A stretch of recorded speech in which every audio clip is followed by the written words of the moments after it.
კაჭრეთს ახალი კეთილმოწყობილი შიდა საუბნო გზა ექნება. სოფლის შესასვლელში 1 კილომეტრზე იგება ასფალტის საფარი და ეწყობა შესაბამისი საგზაო ინფრასტრუქტურა.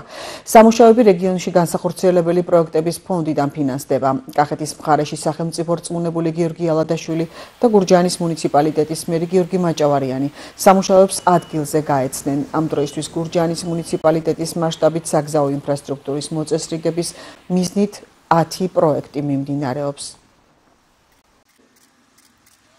კახეთის რეგიონში ჩქაროსნული ავტომაგისტრალის მშენებლობის პარალელურად აქტიურ რეჟიმში მიმდინარეობს ასევე მუნიციპალური გზების კეთილმოწყობა.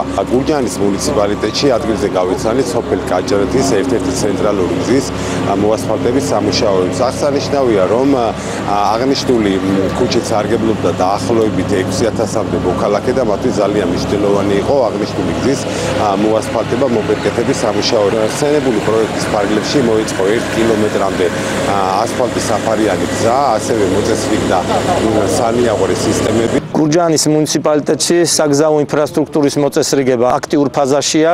ამ ეტაპზე ვიმყოფებით სოფელ კაჭრეთში, სადაც ცენტრალური შესასვლელი გზის მოასფალტების სამუშაოები მიმდინარეობს. აღნიშნული პროექტი რეგიონალური განვითარების ფონდიდან არის დაფინანსებული და ჯამში 1.600.000 ლარზე მეტ შეადგენს.